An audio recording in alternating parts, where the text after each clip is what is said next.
Hey everyone, Dockwell here, and welcome to another one of my Dota 2 hero guides.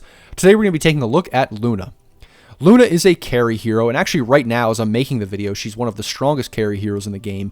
But don't worry, she's probably going to get nerfed, and I'm just going to talk about general things that make Luna either strong or weak, so it doesn't really matter what patch it's applied to, unless they change Luna like drastically, but I don't think they will. So I'm not going to talk about anything too specific for the hero, but I thought it'd be good just to like finish off the patch with this guide that can apply, up into the future. So with Luna specifically, what makes her strong is that she can farm insanely quickly, probably quicker than any other hero in the game, because she has innate built-in abilities that allow her to farm with like nothing other than maybe one item. Maybe lifesteal, that's all she needs. But sometimes she doesn't even need lifesteal depending on, how good the game is going or what she's going to be doing in the game. So that's really all she needs. It's similar to Sven. Kind of Sven is like the only other one that will rival her in terms of farming in that way, because he has that innate cleave ability that's almost like a built-in Battle Fury. Or maybe even something like Magnus could be kind of similar too. But she's generally a fast hero. She will be able to clear jungle extremely quickly. So, if it's a good patch for ancient camps, ancient stacking jungle in general, for retreating to the jungle, that's when Luna is very, very good.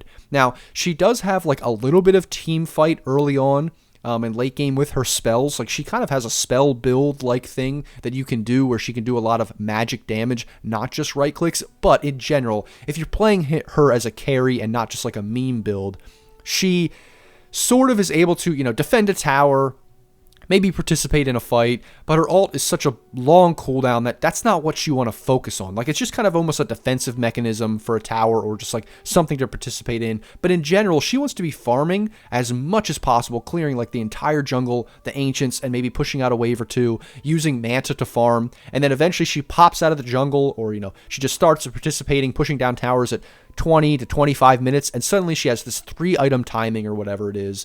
She has maybe Manta, BKB, whatever that other item of the patch. Maybe it's Scotty, maybe it's Butterfly, maybe it's, Satanic, whatever it is. She has like 3 items, maybe it's Daedalus, maybe even 4, but probably 3 between 20 and 25 minutes. And she's just like an unkillable beast. She's just super strong in fights, does so much damage, pushes down towers and takes towers extremely quickly. And but she wants to spend that beginning portion of the game farming. So if it's a patch where, the offlaner and even the carry want to participate and want to get up in your face and are going to, shut down your farm and close in on your jungle, and the mid laner's going to do that too, then it can feel really bad to play Luna, because if she's not able to get that space to farm up for the first like 20 minutes, then she just feels really, really underwhelming, because, she might be able to participate a little bit in fights, but then once she uses her ultimate, she's just kind of useless. And she's also a very, very squishy hero. She also doesn't have like the greatest range for a range hero. So early on, until she gets items, she can get bursted down pretty quickly. She doesn't really have a lot of HP early on. She's not the best laner if you get up in her face. So those are all the weaknesses of Luna. But, when she can just retreat to the jungle, when she can just, passively farm for like 20 minutes and then come out with 3 items, that's when Luna's extremely, extremely strong. So that is Luna kind of in a nutshell, how to think about Luna in general. And now we can take a look at her abilities and see how she's able to carry the game like that and farm extremely quickly. So now that we understand Luna in general, we can take a look at her abilities and see how she's able to farm extremely quickly and carry the game. And we'll just jump in and see her first ability, Lucent Beam. It's just pretty simple. You press it on another hero, and it does some damage. So we'll see a level 2 axe there. It does a good amount of damage at max level, has a low cooldown, costs a decent bit of mana. She doesn't have the best mana pool, so once you cast Lucent Beam and her ult, which are her 2 active abilities, you'll probably run out of mana pretty quickly in a team fight, at least early on. So that's kind of all she'll contribute to a fight. And we can actually skip over her 2 passive abilities here, because these are the farming abilities, and we'll take a look at her ultimate, which is Eclipse. So if we press Eclipse, it's just kind of like an AoE ability, which will randomly hit anyone in that AoE with a Lucent Beam for a short period of time. So it hits a bunch of things. If we cast it again, we have free spells on here. It'll actually clear the creep waves. So you want to keep in mind, it's almost like a Jug ult in the sense that it's like a magical Jug ult, except it doesn't make her invulnerable, where it hits the creeps and it hits heroes as well. So actually, let's level up this axe a little bit here so he doesn't insta-die. So let's cast this around here. We see it's hitting the axe, but it's also hitting the dummy target, and then it'll bounce to axe, and it's kind of random who it hits in that small AoE around her, you see. So that is basically how Eclipse works. But the thing is, Eclipse uses the level of Lucent Beam that you currently have. And so the problem is that you actually want to be leveling up usually these spells a little earlier on, because these are your farming spells. And so we'll take a look at Moonglaves, and Moonglaves is extremely important. It's what allows her to farm extremely quickly, because this is basically her cleave ability.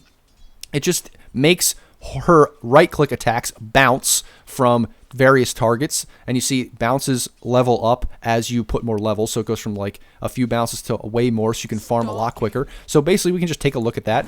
We'll attack the dummy target and we see the glaives bounce back and forth, and it just does more damage. So, you know, you're right-clicking, you're farming, you're doing so much damage to creeps, and this even works for towers. So once you hit the mid-tower and you kill the mid-tower, or the mid-tier 3 tower, you can start hitting the racks, and it just bounces all around to all the buildings in there. It does so much damage, you can just melt buildings, especially once you go high ground. So this Moonglaves is just so good for farming, that you want to be, you know, leveling it up pretty early on, because you want to be able to go to the jungle and farm creep waves and creep camps and ancient stacks really quickly, and Moonglaves is what allows you to do that. So it's just a passive ability for now.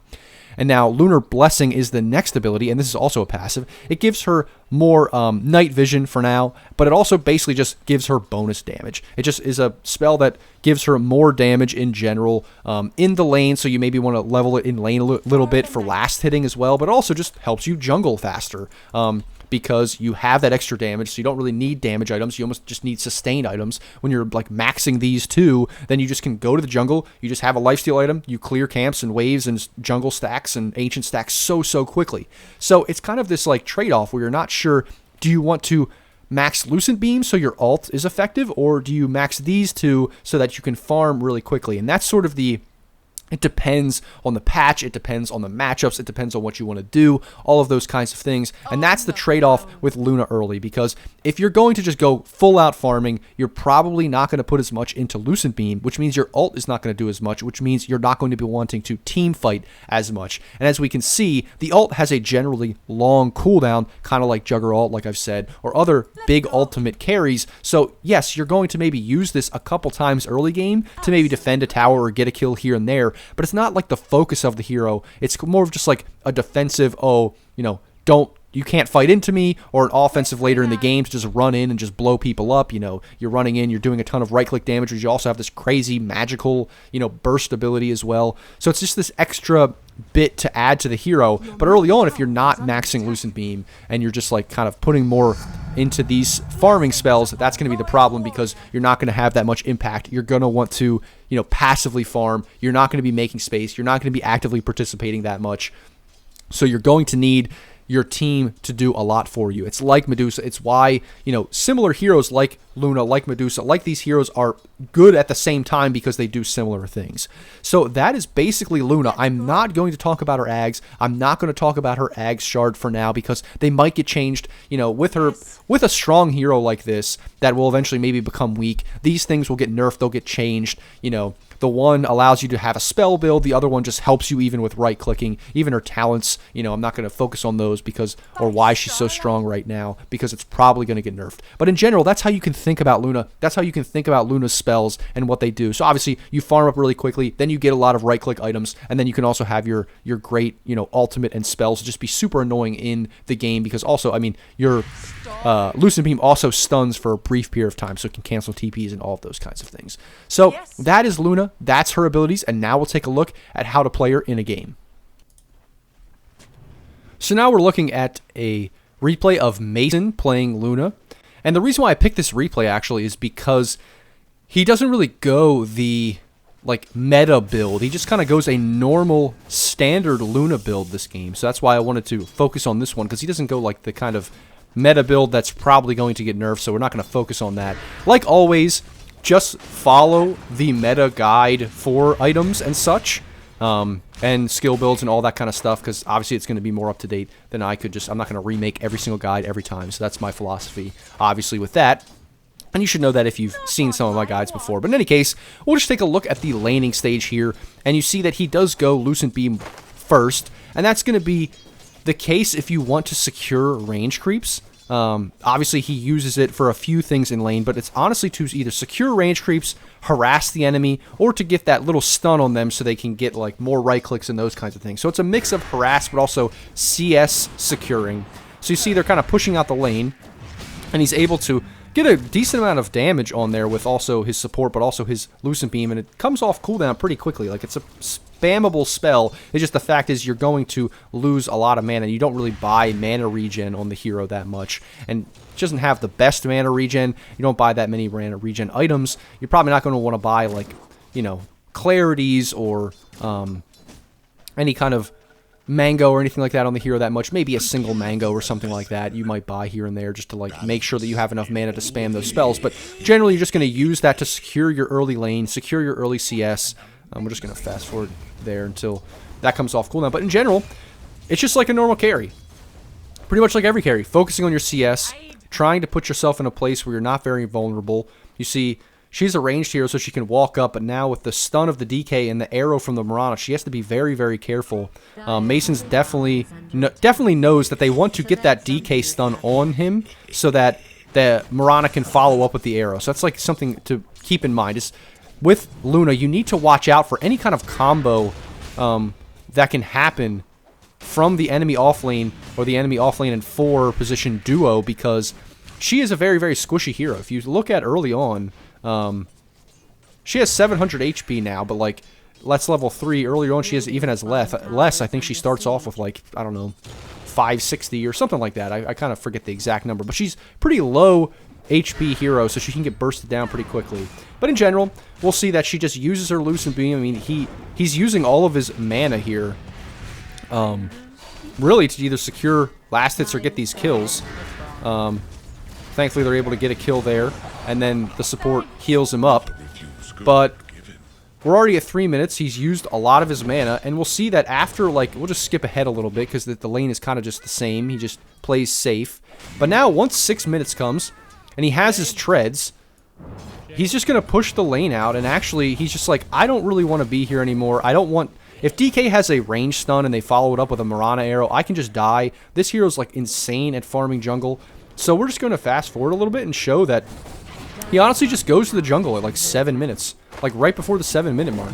He doesn't even have his Mask of Death yet for lifesteal, but he still is like, I don't care. I'm going to farm jungle like faster than I'm even going to get farm in lane, especially with like a DK or something else like that that's going to threaten me. If you have a threat in lane and you feel like you're going to die, you're going to be much better off going to the jungle with this hero. And you see kind of what I was talking about in the skill build, which is he's like maxing Moonglaze and Lunar Blessing first instead of maxing Lucent Beam. He doesn't even go for his ult because it's kind of one of these things where you just want to maximize your farm early on. So he even goes before 10 minutes. It's 9 minutes, and he goes to stack the triangle and farm this triangle area before 10 minutes. And so this, I think, is just something you're going to want to do on the hero in general. You want to retreat to the jungle.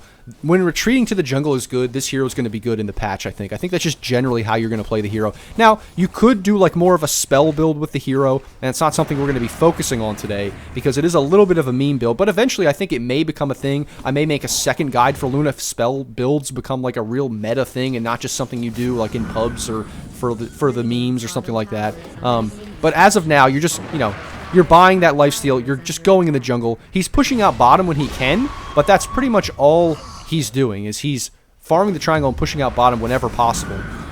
So, instead of skipping ahead, because I don't think we're going to skip ahead too much, I'm just going to show you the next thing that I want to talk about.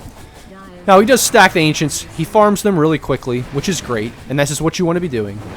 But the next thing I wanted to talk about, I think, is like here at the 12-minute mark.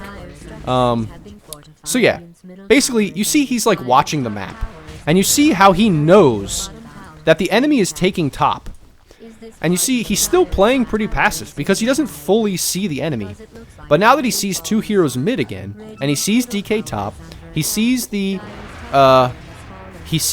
enemy carry, the PL in the jungle, and he sees that the Coddle left the lane, he knows, okay, all the heroes are gone, I'm seeing the heroes, I'm going to push bottom.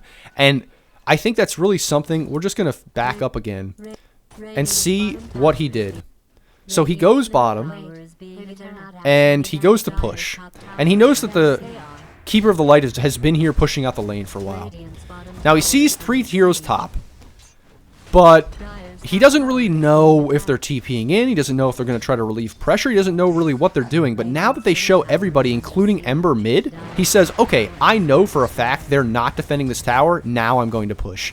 And that's really, really important. He's clearly paying attention to the map on his minimap and knowing where heroes are, because you can't just make that play. You can't just push towers with a hero like Luna, because she only has like 1,000 HP, and she's generally pretty squishy. He doesn't have a lot of damage in his ult or Lucent Beam. He's not really doing much. He's pretty independent in terms of farming, but if he gets ganked, if they get on top of him, he's going to die right now before he gets like Manta or BKB or anything like that.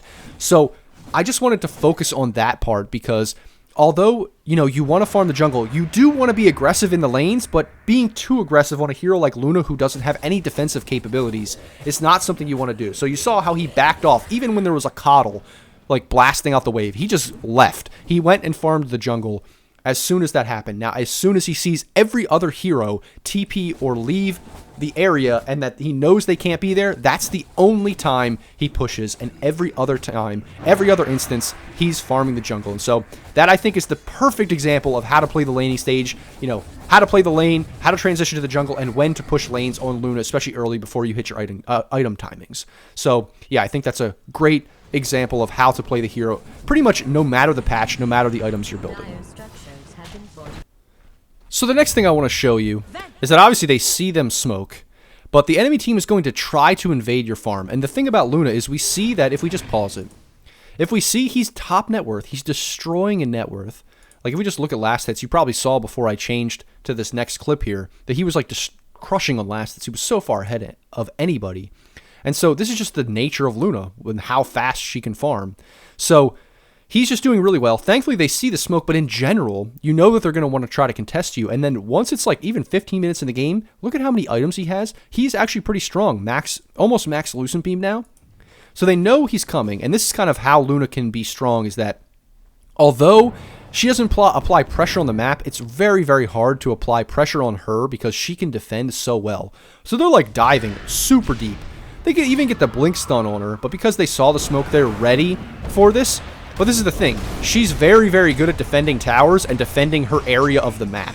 So if you try to invade her area and you don't get like a pick off and they know you're coming, or they, you know, see you coming or whatever it is, it's so hard to stop her from doing what she wants to do, because it's like Medusa. Like if you just run at the Medusa in the triangle and she has all of her abilities and all of her stuff up and they have it warded, like, and they see you coming at all and she presses her ult, like her team is going to defend with her, and then they're going to be at a turn. So like, yes, they wanted to stop the Luna from doing what he wanted to do. Like Mason knew he's just going to farm, he's going to do the right thing, he's a pretty good player.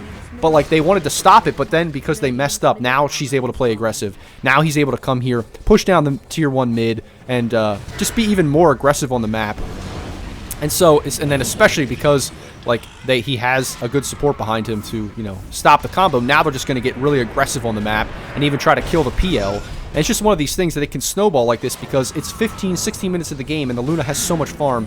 Like Mason almost has his Manta right now, but you see how he is generally kind of weak in terms of HP. Like he's pretty squishy. If they get on top of him, he can die relatively quickly, but with the team around him, playing around him, he's just so farmed. He's so fat right now. It's just insane. How are you going to deal with this hero? It's crazy if he's allowed to get the start that he needs. So that is just sort of Luna. That's Luna in the mid game. That's sort of how you want to be thinking about Luna. You just want to keep farming up the whole time, but as soon as the team tries to makes a mistake like that, or you get pressure that you can apply, or you know, you can fight an uneven, you know, 4v5, 3v5, whatever it is, you definitely want to take advantage of that. And then obviously if you guys are snowballing ever, you can always like invade their triangle, invade their farm. But you know, once they used all their cooldowns, once they're a little bit low, he just goes right back to farming.